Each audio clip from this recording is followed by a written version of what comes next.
So, questions?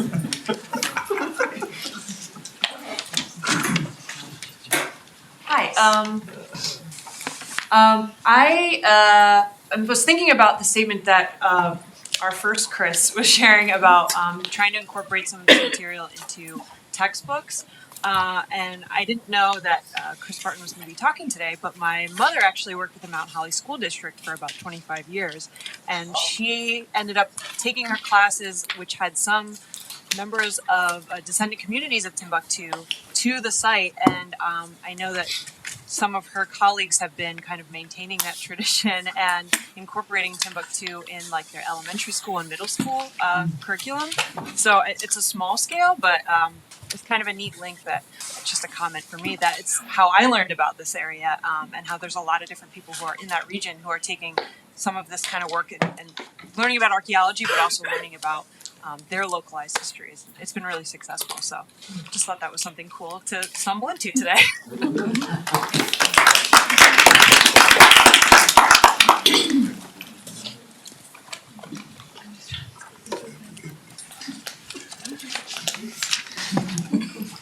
And also, I invite presenters to ask each other questions if you have.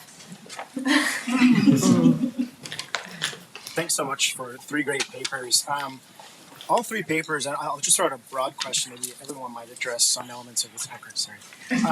So in all 3 papers, I've been thinking about Cedric Robinson's Black Marxism, because all 3 papers highlight these tensions between race and class. I think given the theme of this symposium, what is freedom within racialized capitalism? And so in terms of how we study sites archaeologically and historically, if we're looking at sites that are occupied by wealthy white males, that might be the easiest way to learn a whole lot more about human detail. And it becomes harder and harder when we insert elements of intersectionality.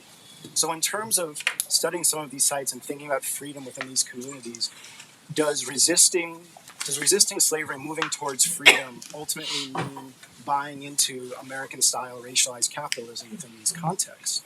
And how do you see alternatives to that in some of the sites that all 3 of you have worked?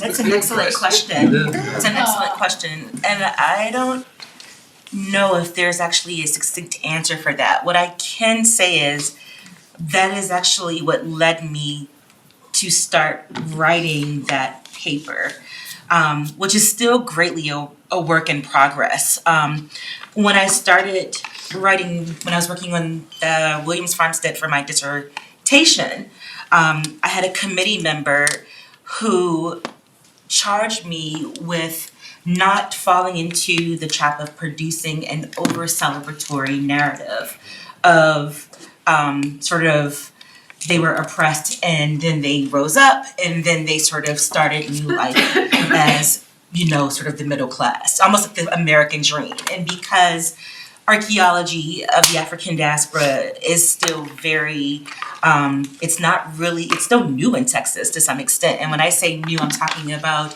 if we think about CRM projects, really our first massive project was in the 1980s.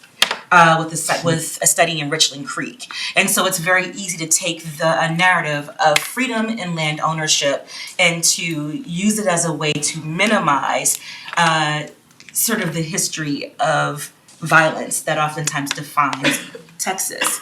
And so he really kind of took me to task for that and encouraged me to read Black Marxism as a way to think about, to sort of treble this relationship between race and class through a capitalist framework. I think for me, the best way to not reproduce that, and I always sort of tell my students, there are people of African descent who are very invested in the capitalist project. So it's not to negate that. And it's not to avoid the fact that there are some people who saw property accumulation and land ownership within that, but to also emphasize and to find ways to link the archaeology to the sort of opposite of what it means to be enslaved. And so thinking about the fact that much of Blackness was tied towards an ontological condition of enslavement, and thinking about the ways that land could be rooted in developing kinship relations or strengthening kinship relations, that class could be defined sort of separate from the way that whites defined it, and trying to find ethnographic and mining new sources, oftentimes in oral histories, to think about the ways that Blacks define themselves has been one of the ways that I've tried to not sort of like reproduce that. But it's a challenge. Yeah, I guess to the latter part of it, as to are you buying into capitalism, because I would echo the thought that capitalism doesn't have to look at the way European Americans have taken it. I mean, certainly it's been a remarkably destructive economic structure at the hands of European Americans, but just the simple character of having surplus capital you can move around, and that basic element of it can be used in different ways by different people. So it's somewhat echoing what you're saying, that you could take it in a different way.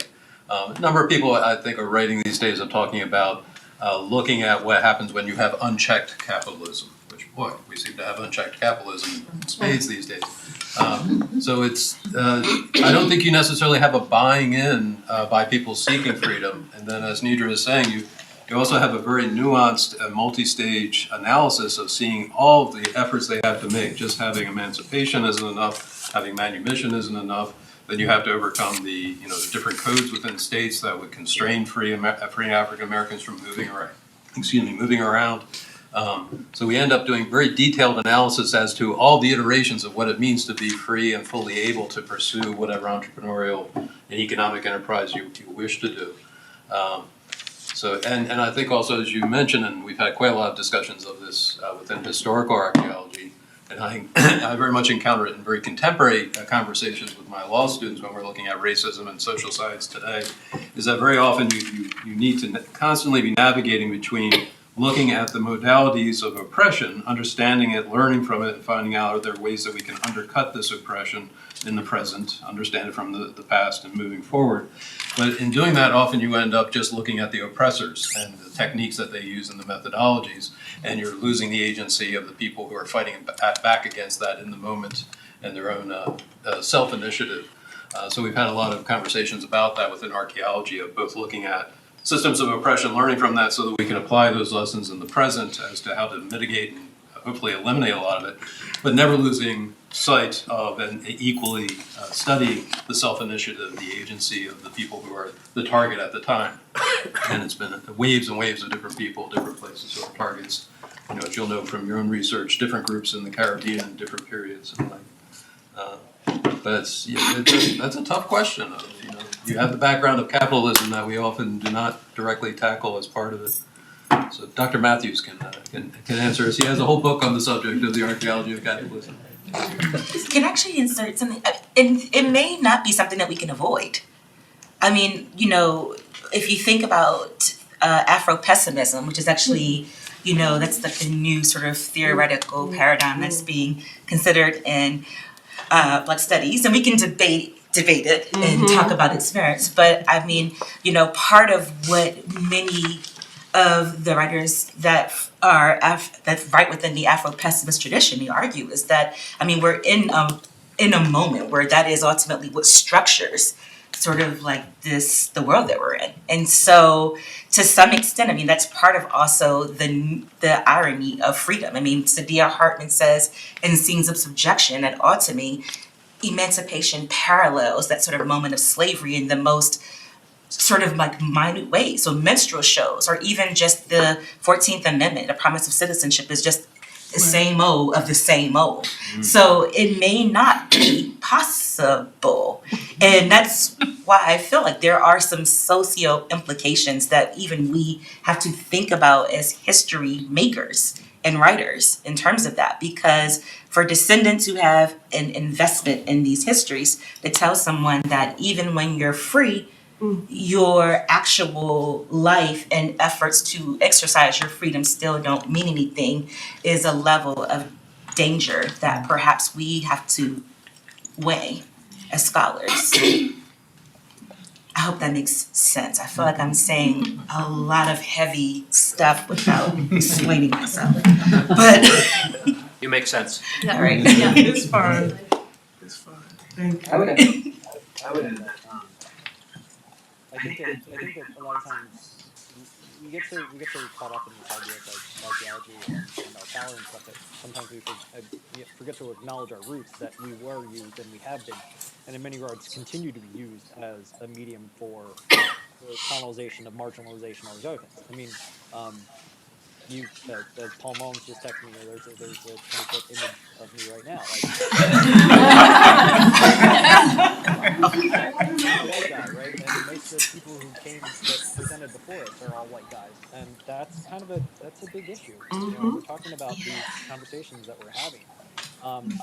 One of the ways that I try to check myself and check my privilege is that the research questions that we develop and all these other things, we develop it through co-collaboration, working with descendant communities, all these other things, so that I might come in and I want to understand about the history of racism within a specific path, but then when I talk to descendant community members, when I talk to other people, they're like, well, we don't want to just have that conversation. We want to talk about how have we persevered, how have we triumphed, how have we, and it becomes this dialogue and this discourse between all of this multivocal kind of conversations that we have with people, where we're trying to challenge one of the things that the question that had come out is we're trying to challenge this moral progress story of the United States. And I think that one of the ways that we can best do that as archaeologists is first to acknowledge our own participation in that, trying to create this moral progress story, and then work with diverse communities to try to complicate those narratives. I hope that makes sense. 1,000 miles away. Yes. Okay. Well, we are running a little bit behind schedule, so I think we should take our break now. And thank